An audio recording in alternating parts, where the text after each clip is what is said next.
meskipun bertiga, berempat, itu tetap ngaji selayaknya ngaji banyak orang. Jadi banyak atau sedikit itu tidak boleh mempengaruhi niat kita dan semangat kita. Baik, kita akan memulai. Qala al-musannif rahimahullah wa nafa'ana bihi wa bi ulumihi fid dharain amin. Kita sampai pada hadis yang ke-154. Wa an Abi Barzah al-Aslami, diriwayatkan dari Abi Barzah al-Aslami radhiyallahu anhu qala. Beliau berkata, kana Rasulullah sallallahu alaihi wasallam yusallil asra. Rasulullah sallallahu alaihi wasallam salat asar, thumma yarji'u ahaduna. Kemudian balik pulang salah satu di antara kita ila rahlihi, ke tempatnya atau ke perjalanannya, ke tunggangannya atau ke tempat tinggalnya di aqsal madinati, di ujung kota Madinah, wasyamsu hayyatun, sementara matahari itu hayyatun, masih bersinar terik.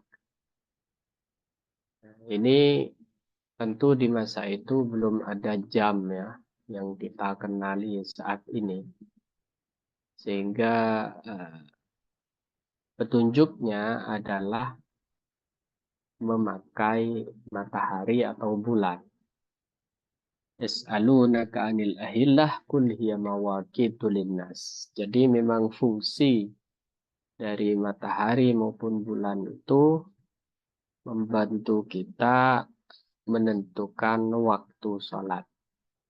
Nah, Abi Barzah al-Aslami di sini bercerita bahwa Nabi Shallallahu Alaihi Wasallam melaksanakan sholat asar, sementara penduduk Madinah yang jaraknya jauh dan melaksanakan sholat asar bersama Nabi, itu ketika pulang matahari masih terik. Aqsal Madinah di sini adalah ujung kota Madinah. Di jauh berarti dari Masjid Nabi gitu ya. Dan ini juga memberi kabar ke kita bahwa betapa semangat kaum muslimin, semangat sahabat dalam melaksanakan sholat berjamaah bersama Nabi itu tidak mengenal jarak tempuh gitu ya. Mereka tetap semangat meskipun jaraknya jauh. Sehingga ada juga dalam satu kisah Bani Sulaim kalau tidak salah. Ini termasuk yang jarak tempuhnya jauh dari kota Madinah, dari Masjid Rasulullah. Kemudian mereka berusul, ya Nabi, wahai Rasul, kami ingin katanya pindah kampung. Ini kebetulan kabilah ini jauh gitu ya dari Masjid Nabi. Kami ingin pindah sekampung untuk beli tanah dekat dengan masjidmu, masjid masjid engkau, supaya kami bisa sangat dekat, bisa bertanya sesuatu kalau memang ada sesuatu yang perlu ditanyakan. Kata Nabi, jangan, gak usah pindah, kata Nabi. Karena semakin jauh jarak tempuhmu ke masjid saya, Masjid Nabawi, maka semakin besar pula pahalanya. Jadi semakin sulit, maka semakin besar pahalanya. Semakin sulit suatu pekerjaan atau ibadah, maka semakin besar pahalanya. Kata Nabi kepada Sayyidah Aisyah, kalau tidak salah, ajruki ala qadri nasobiki. Pahalamu sesuai dengan capekmu. Baik capek fisik maupun capek psikis gitu. Pahalamu sesuai dengan capekmu. Kullama kana al-amalu asyaq, kullama kana huwa afdal. Semakin sulit, maka semakin afdal. Jadi Nabi menolak dan mencegah kabilah ini untuk pindah berdekatan dengan masjid Nabi. Begitu. Jadi Aqsal Madinah di sini adalah orang-orang yang berada di ujung luar atau bagian terluar kota Madinah, itu tetap semangat sholat bersama Nabi di Masjid Nabawi. Nah itu ketika pulang wasyamsu hayyah katanya. Matahari tetap bersinar terik. Hayyah itu hidup. Wa kana yastahibbu ayyu akhirah. Nabi menyukai mengakhirkan minal isya'i. Salat isya. Nabi itu menyukai salat isya itu agak akhir. Memang ada riwayat nanti Nabi itu mengakhirkan salat isya. Bahkan Nabi mengatakan laula an asyukku ala ummati la amartuhum bisiwaki inda kulli shalah. Terus ada lanjutan hadis tersebut la amartuhum bi salatil isya'i fi sulusail lail. Fi wasati sulusil lail. Saya seandainya tidak merepotkan kata Nabi, isya itu saya ingin lakukan di tengah sepertiga malam, di pertengahan sepertiga malam. Kalau malam ini kita bagi tiga ya, 12 jam, berarti 4 jam pertama, 4 jam kedua. Nah itu 4 jam kedua itu pertengahan sepertiga malam. Berarti 6, 7, 8, 9, 10. Nah, dari 10, 11, 12, 1, 2. Dari 10 sampai 2 itu adalah pertengahan sepertiga malam. Nah, Nabi ingin melaksanakan sholat isya di waktu itu. Seandainya tidak merepotkan. Itu yang dimaksud dengan wa kana yastahibbu. Nabi menyukai mengakhirkan sholat isya. Tapi bukan berarti tidak boleh di awal waktu. Nanti juga ada riwayat Nabi itu kadang memajukan isya, kadang mengakhirkan isya, tergantung makmum. Wa kana yakrahun nauma qablaha. Nabi membenci atau tidak menyukai tidur sebelum isya. Jadi tidur setelah maghrib itu makruh kan. Wal haditha ba'daha, dan ngobrol setelah isya. Tidur sebelum isya makruh, ngobrol setelah isya itu juga makruh, tidak disenangi oleh Nabi. Kecuali ngobrol ilmu. Kecuali ngobrol sesuatu yang penting. Karena Nabi banyak riwayat menyebutkan Nabi itu bermusyawarah hingga tengah malam. Terutama tentang perang, strategi perang, teknik pengumpulan donasi gitu ya. Karena setiap mau perang itu kan butuh biaya. Nah, itu Nabi buka open donasi, membuka donasi siapa yang mau nyumbang. Sayyidina Abu Bakar nyumbang seluruh hartanya. Sayyidina Utsman mau niru gak boleh. Jadi Nabi itu melihat tiap-tiap orang sesuai dengan karakternya. Jadi seperti itu. Jadi jika alasan ngobrolnya itu adalah ngobrol yang penting, seperti suami istri, urusan rumah tangga, menyelesaikan urusan rumah tangga, dan segala macamnya. Jadi ngobrol yang dimakruhkan itu ngobrol yang tidak penting.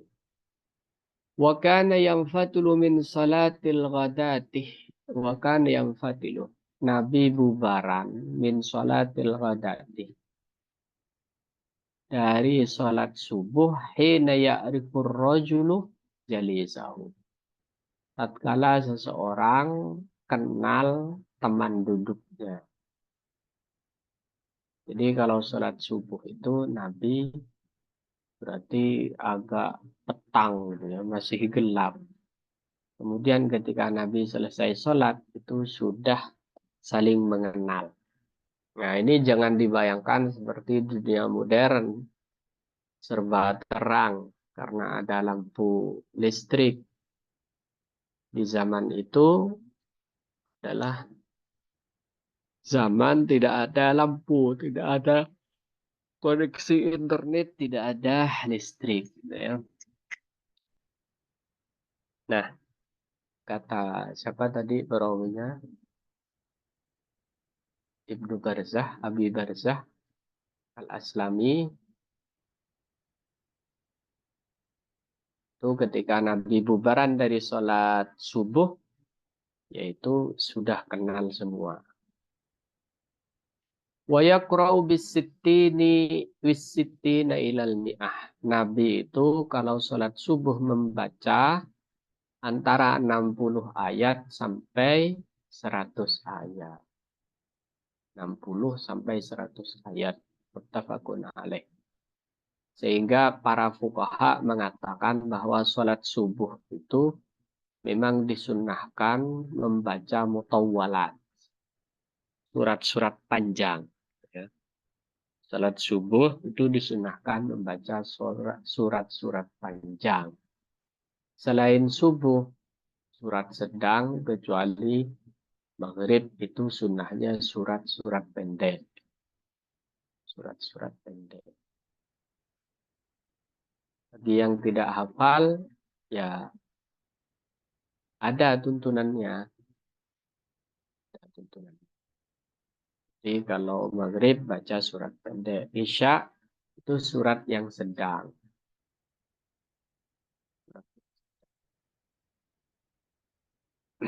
Kecuali kalau seandainya membaca surat panjang ini membuat fitnah. Membuat orang tidak betah sholat. Itu hendaknya dikurangi.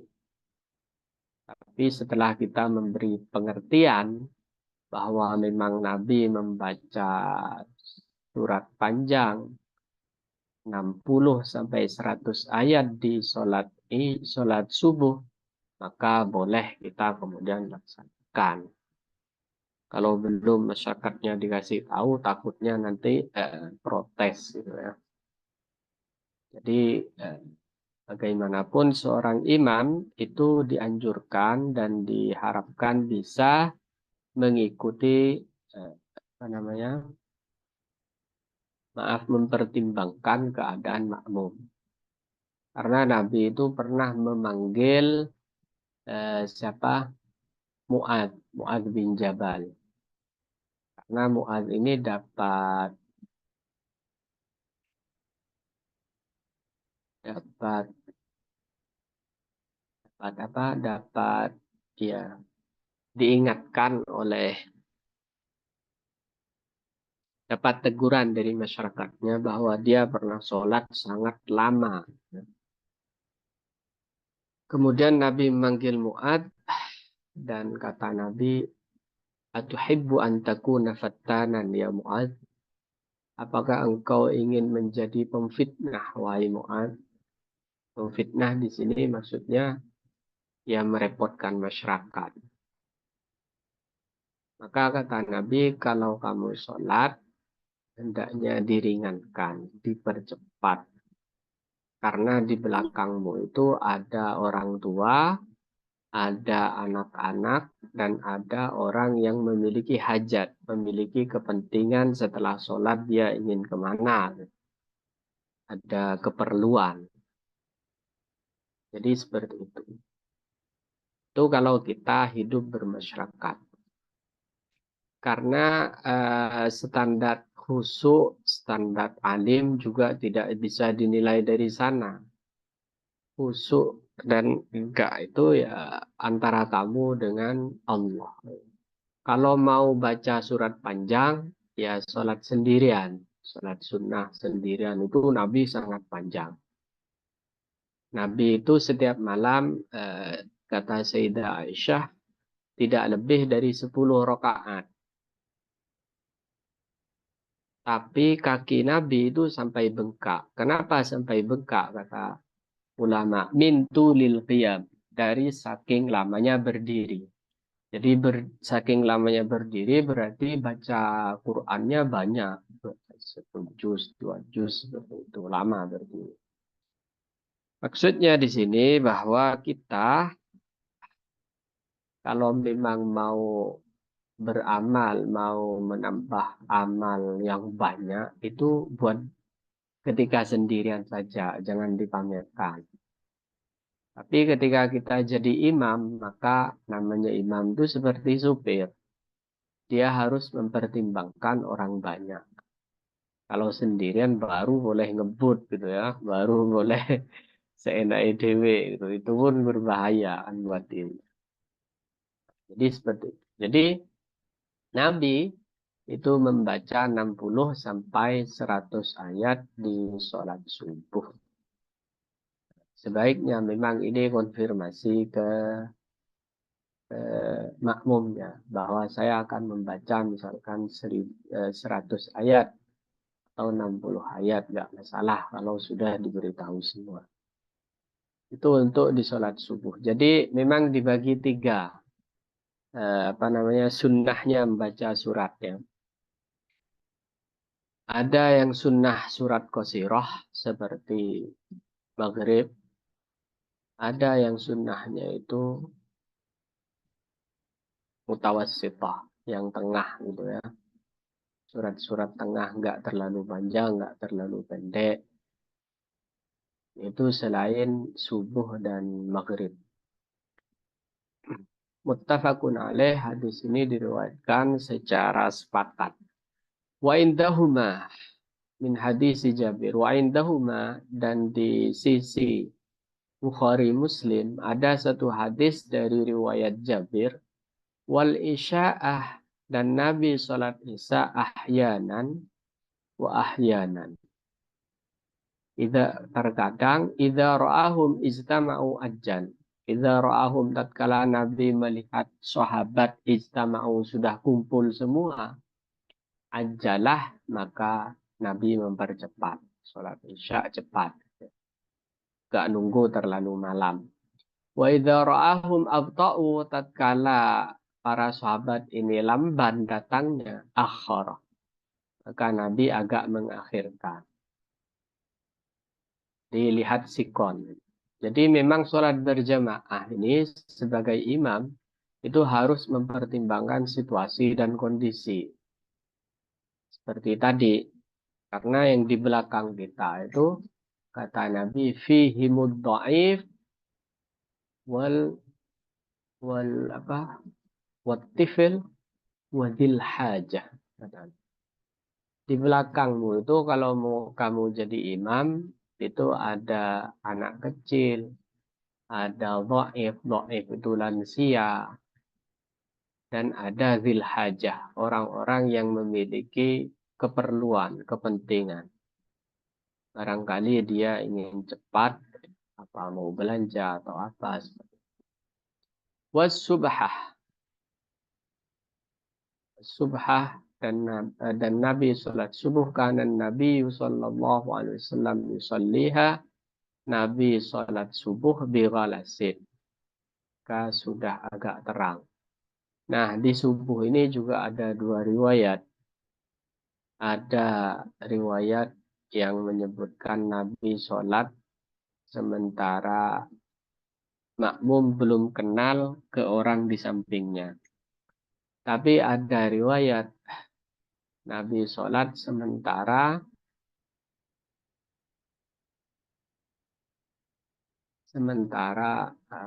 kita sudah kenal dengan orang yang di sampingnya. Nah, ini ada pertanyaan. Ya, sebagai imam itu bertanggung jawab mempertimbangkan keadaan makmum, gitu ya. Memperhatikan makmum. Maksudnya memperhatikan makmum, ya dikira-kira. Sholatnya itu tidak memberatkan orang-orang yang makmum pada dia. Bukan memperhatikan, ya termasuk memperhatikan makmum, memperhatikan gerakannya. Artinya jangan terlalu cepat, juga jangan terlalu lambat. Diperkirakan saja, yang sedang-sedang saja, kira-kira begitu ya. Wali muslimin min hadisi Abi Musa. Dan di dalam riwayat Muslim, dari hadis Abi Musa al-Asy'ari, fa'aqama al-fajrah hina insyaqqa al-fajr. Fa'aqama al-fajr, maka didirikanlah atau mendirikan Nabi al-fajrah, salat fajar, salat subuh ya. Hina insyaqqal al-fajr, tatkala sudah fajar sodik itu membelah langit. Wan nasuh, adapun manusia la yakadu ya'rifu ba'duhum ba'dha, hampir belum mengenali antara satu dengan yang lain. Jadi masih sangat gelap gitu. Wan Rafi' bin Hudayj qala, diriwayatkan dari Rafi' bin Hudayj qala, beliau berkata, kunna nusallil maghrib ma'an nabi. Kami salat maghrib bersama Nabi sallallahu alaihi wasallam. Fayan syarifu ahaduna, tatkala selesai kami dari salat maghrib tersebut, wa innahu la yubsiru mawaqi'a nablihi. Sungguh la yubsiru, melihat salah seorang di antara kita, mawaqi anablihi, tempat anak panahnya ditaruh. Tafakun alaih. Nah, anak panah itu kan kecil. Itu ditaruh di mana kan butuh penerangan, butuh terang. Nah, ketika Nabi selesai sholat maghrib, itu kami, kata Rafi bin Hudayj, masih bisa meraba dan melihat secara jelas tempat di mana saya menaruh anak panah. Berarti masih terang gitu ya. Mega merahnya itu masih terang. Muttafaqun.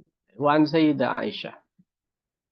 Wa an Sayyidah Aisyah radhiyallahu taala anha, diriwayatkan dari Siti Aisyah radhiyallahu taala anha qalat,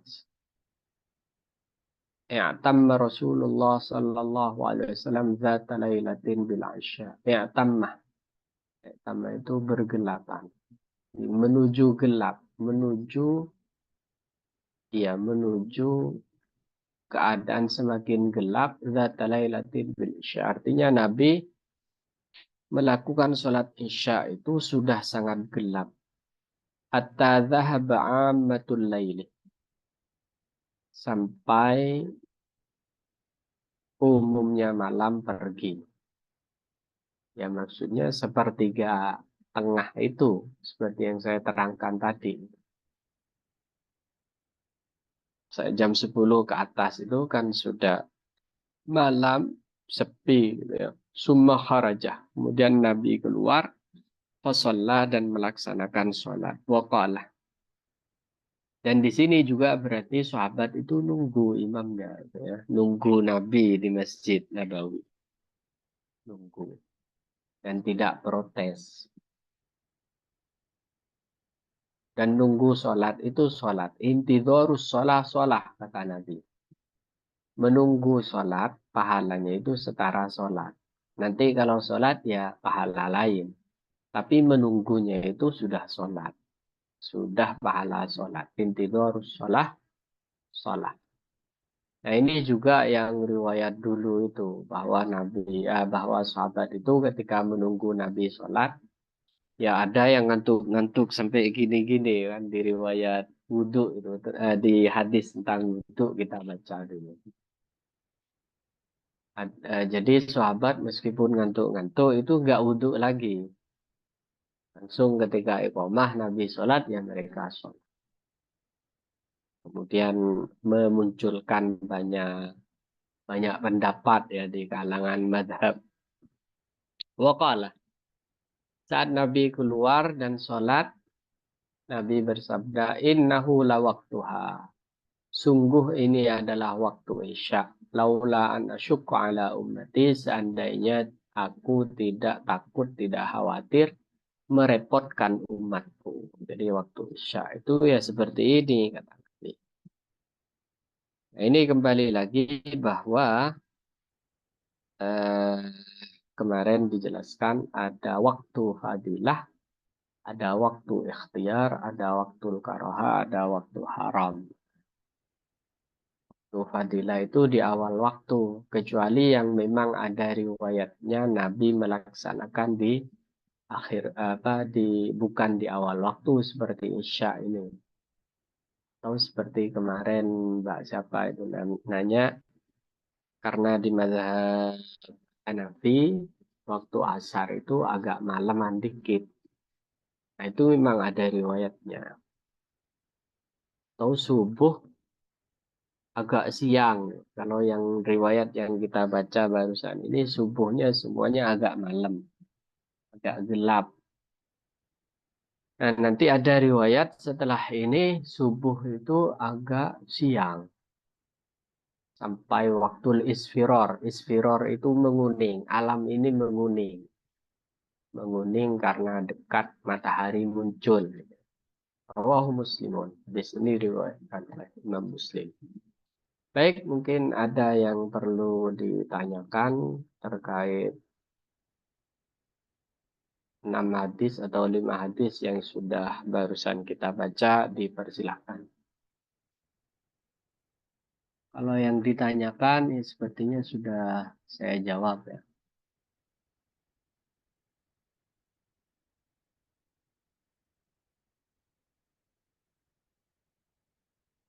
Monggo, Bu Rika, Bu Sofia, dan Bu Nida. Ustadz Afwan telat. Mau tanya, tadi saya Ah, udah ketinggalan. Cuman tadi kalau yang boleh Isya nanti. Ustadz bilang sebaiknya dilakukan akhir.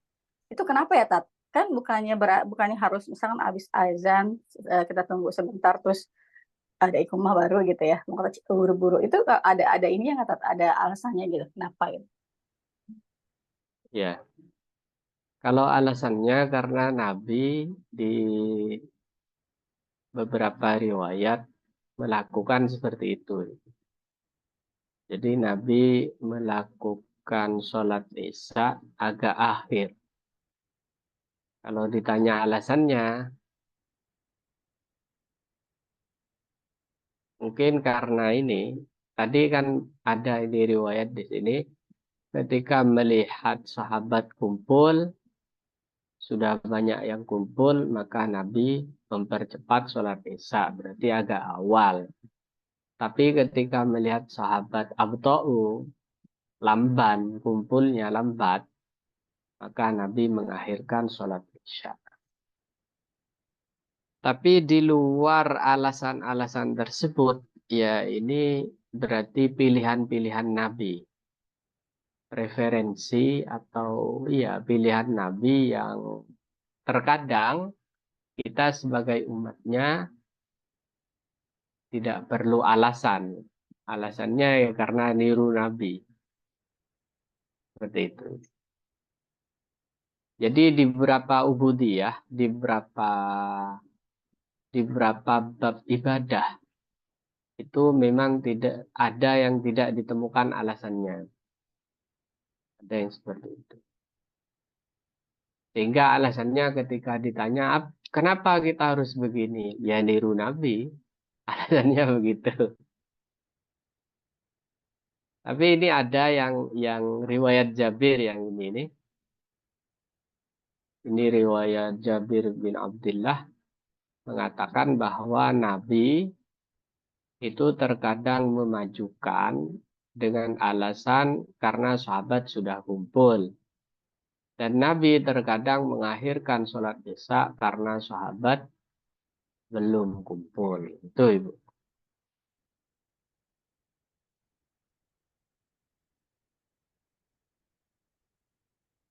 Tapi ini ada alasan lain ini yang riwayat Siti Aisyah ya. Innahu lawaktuha laula an asyukku ala ummati. Ya ini waktunya. Seandainya tidak memberatkan umatku. Jadi kalau Isya itu waktunya diakhirkan sampai pertengahan sepertiga malam, itu akan memberatkan.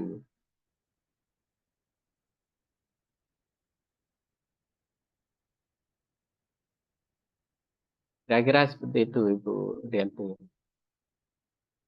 Ya Ustadz, ya kalau hari non. Nggak, soalnya kan kalau Isya itu kan panjang ya. Saya pikir emang enak Ya. untuk terakhir ya. Cuma maksudnya biar cepat tidur, selesaiin dulu kan nanti bisa biar bisa bangun gitu. Ustadz. Ternyata malah, Iya, Masya Allah ya, malah akhir gitu ya. Salah. ya ada dua riwayat, Ibu. Tetap ada dua pendapat ya di sini.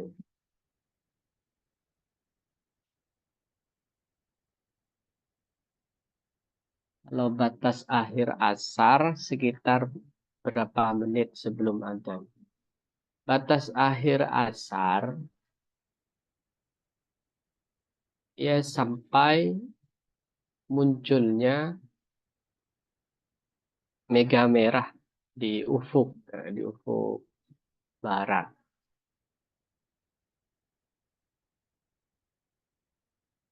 Kira-kira seperti itu. Dan jika nututi satu takbir atau satu rokaat dalam satu riwayat, maka itu dianggap dapat masih. Artinya sholatnya belum qadha. Masih dianggap ada. Dianggap bukan qadha.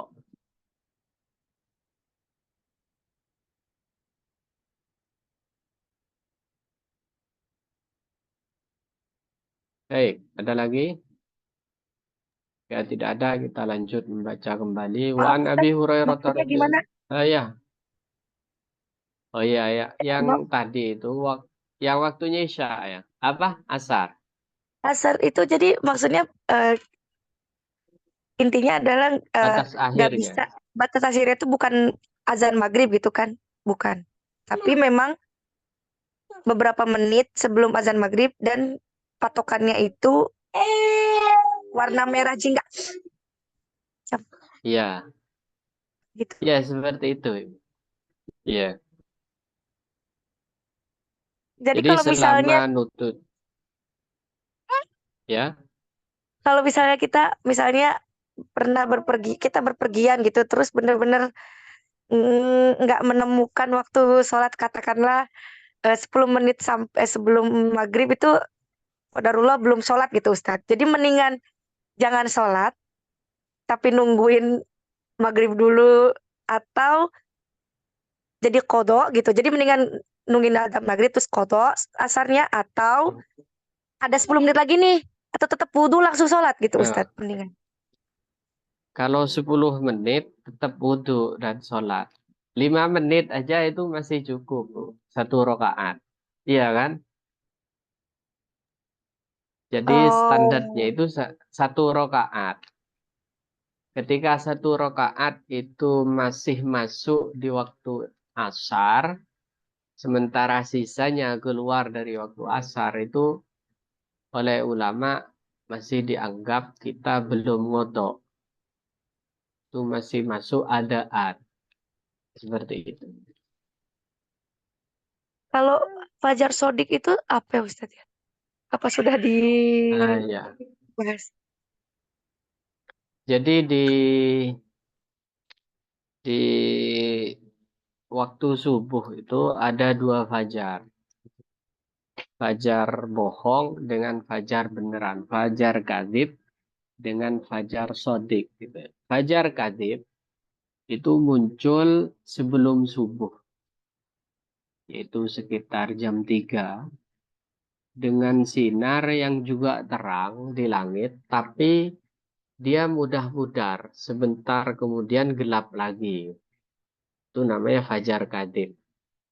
Sementara fajar sodik sebagai penanda dari sholat subuh itu panjang sinarnya dan terang benderang, tidak hilang lagi di langit itu. Maka di Masjidil Haram itu biasanya ada 2 kali adzan. Adzan pertama dan adzan kedua. Nah, adzan pertama itu biasanya dilaksanakan sekitar jam 3. Jam 3 itu tatkala fajar kadhib muncul gitu ya. Nah, itu yang dimaksud di dalam sebuah hadis, idza sami'tumun nida wa fi yadi ahadikum ta'amun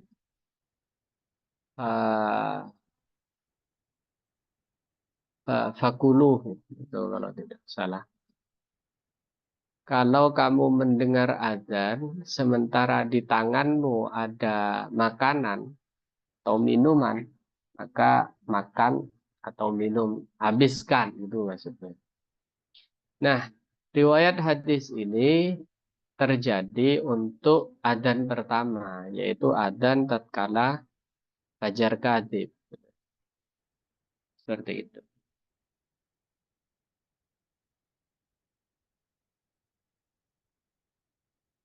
Seperti itu, Mbak Bunda.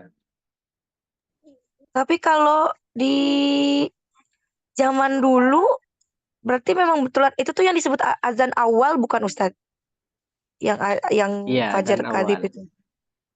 Iya, betul. Itu adzan Tapi awal. kalau bulan Ramadan itu sahurnya itu patokannya fajar sodik kan ya? Fajar sodik. Betul. Jadi kalau udah fajar sodik, jangan dilanjutkan. Karena itu sudah adzan subuh kan. Jangan dilanjutkan makan. Nah, Baik. hadis yang tadi saya baca itu banyak dicabut dari konteksnya. Dari asbabul wurudnya namanya. Asbabul wurud. Seperti Al-Quran punya asbabun nuzul. Kalau hadis punya asbabul wurud. Konteks hadis, setting sebuah hadis gitu ya. Setting sebuah hadis yang berbunyi kalau kamu mendengar adzan, maka di tanganmu ada sisa makanan, maka lanjutkan. Itu setting hadisnya adzan pertama, bukan adzan kedua pas subuh gitu ya. Sehingga di sini kalau dicabut konteksnya itu berbahaya. Berbahayanya karena bisa membatalkan puasa orang-orang. Jadi seperti itu. Jadi perbedaan antara fajar kadhib dengan fajar sodik tadi. Apa namanya? Ya sama, bersinar, terang, tapi kadhib itu tidak lama. Setelah muncul dia gelap lagi. Seperti itu. Baik Ustadz, jazakallah khairan. Ustadz mungkin kayak imsak kali ya Tat ya, kalau itu ya beda ya. Kayak yang fajar kadhib gitu ya. Enggak, Kan kalau imsak imsak kan itu masih bisa. Beda. Kalau imsak itu cuma 10 beberapa menit menitan. sebelum fajar sodik. Iya sih ya. Ya, Oh 10 iya. menit. Kalau Ya ini 10 tuh menit. adan Imsak, awal yang jam 3-an ya Ustadz ya. Kalau yang fajar ya kadhib. jam 3 fajar kadhib. Kalau imsak itu Oke. Ibu. Imsak itu sunnahnya kita nggak makan dan nggak minum lagi. Sunnah tapi ya, bukan Ya bukan wajib ya. nggak Ya nggak, wajib. soalnya itu kayaknya Ya, di Indonesia aja ya. Kalau di sini kan itu nggak ada imsak Tat. langsung fajar gitu ya. iya. Ya saya bingung kadang ini kapan Tapi imsaknya. ya, yang dipraktekkan di Indonesia itu berdasarkan hadis, bunyinya gini. Nabi menahan makan dan minum perkiraan bacaan ayat 100 ayat. Jadi 100 ayat dari adzan ke makannya Nabi, Nabi berhenti makan dan minum, itu yang kemudian disebut imsak. Jadi Nabi itu amsaka yumsiku. Amsaka yumsiku itu maksudnya menahan diri. Nabi menahan makan dan minuman berkisar antara 100 ayat hingga adzan subuh.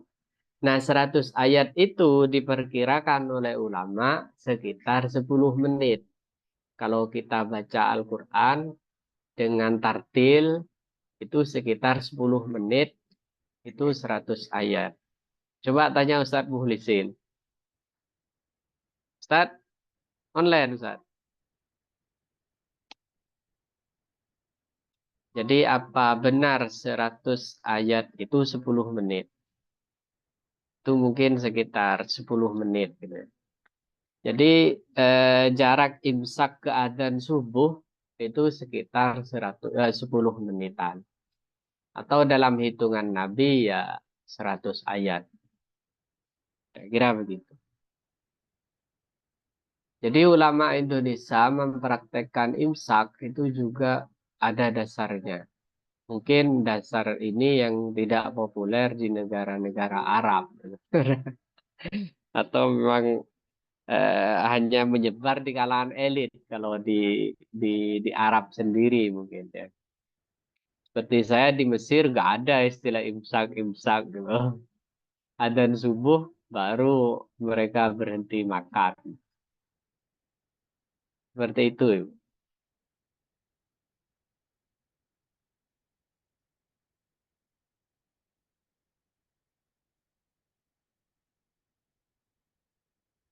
Ya Ustaz, jazakallahu khairan. Itu mungkin Mbak Sofia ada Wah, pertanyaan yang datat itu di chatan. monggo, monggo. Wadah ya.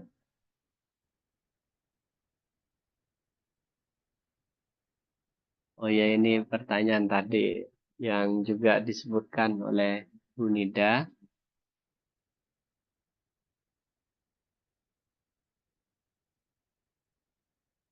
Perbedaan cuaca ya. Jadi kalau di negara-negara Arab itu kan sangat jarang mendung, jarang juga apa eh, turun hujan, sehingga memprediksinya lebih mudah. Sementara di kita di negara tropis itu sering hujan, sering mendung. Untuk memakai penanda-penanda yang telah disebutkan di dalam hadis ini terkadang terkendala. Maka bagaimana? Ya memakai perkiraan. Seandainya zaman dulu ya nggak ada jam, nggak ada kompas, nggak ada apa ahli falak, ahli astronomi, maka memakai perkiraan. Perkiraan itu bisa dilakukan dengan cara kebiasaan. Misalkan sampean dari maghrib ke isya, oh saya biasanya kalau udah 1 juz baca Quran, biasanya isya itu sudah masuk atau tinggal 5 menit lagi. Jadi pakai cara-cara kebiasaan seperti itu. Kalau di fikih klasik itu seperti orang nyulam atau apa ya, membuat membuat apa?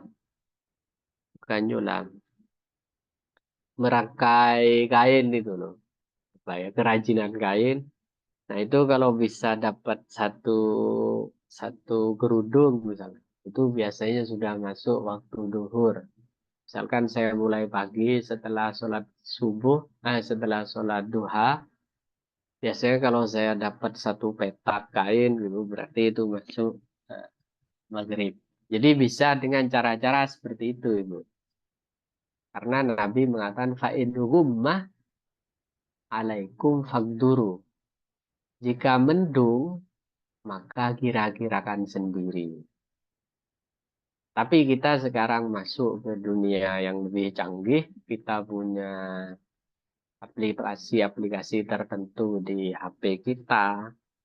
Ataupun juga sudah dijual alat-alat elektronik yang bisa membantu kita menentukan sholat dan arah kiblat.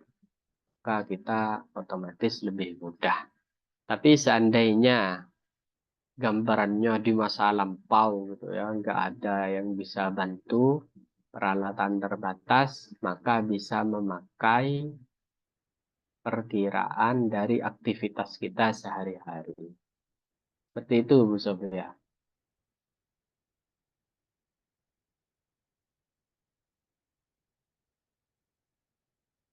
Baik, ibu-ibu, ini mungkin saya perlu minta maaf dan undur diri karena ini sudah Isya dan saya harus menghadiri acara. Terima kasih ya semuanya, Bu Sofia, Bu Nida, Bu Rianti, dan ibu-ibu yang lain. Mudah-mudahan kita diberi keberkahan, umur panjang, berkah anak-anak kita, berkah rezeki kita, dan berkah umur kita, serta berkat pembacaan hadis-hadis Nabi ini, kita selalu mendapat siraman rahmat, siraman syafaatnya kelak di hari kiamat. Amin. Allahumma amin. Ala hadiniyah. Bikunatin salihah. Wa ala man asrafuna salihun. Jan Mustafa Muhammadin sallallahu al-Fatihah. A'udhu billahi minasyaitonir rajim. Bismillahirrahmanirrahim. Rahmanir-Rahim. Maliki yaumiddin.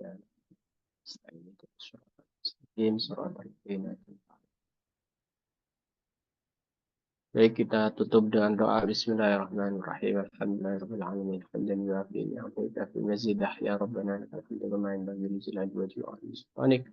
Subhanaka la nuhsi thana'an 'alaika anta kama nafsika. Allahumma shalli ala sayyidina Muhammadin salatan tunjina biha min jami'il ahwal wal afat takfirna biha jami'al hajat wa hina biha min jami'is sayyi'at taqwana biha درجات وتبلغنا بأقصى الغايات من جميع الخيرات فالهدي بعد الموت وعلى المسيح وسلم بسم الله. اللهم إنا نسألك سلامة في الدين وعافية في الجسد وزنا في البركة والرزق وتوبة قبل الموت ورحمة اللهم هون علينا في سكرات الموت. ربنا لا تزغ قلوبنا بعد إذ هديتنا وهب لنا من لدنك رحمة. ربنا هب لنا من أزواجنا وذرياتنا قرة أعين واجعلنا للمتقين إماما. اللهم اجعلنا أولادنا وتلاميذنا من أهل الخير ولا تجعلنا وإياهم من أهل الشر والضير. ربنا آتنا ما وعدتنا على رسلك ولا تخزنا يوم القيامة. ربنا آتنا في الدنيا حسنة وفي الآخرة حسنة وقنا عذاب النار. سبحان ربك رب العزة عما يصفون وسلام الحمد لله رب العالمين وصلى الله على سيدنا محمد وعلى آله وصحبه. Baik, kita cukupkan pertemuan kita kali ini. Kurang lebihnya mohon maaf jika ada salah kata. Assalamualaikum warahmatullahi wabarakatuh. Waalaikumsalam warahmatullahi wabarakatuh. Semuanya, maaf ya,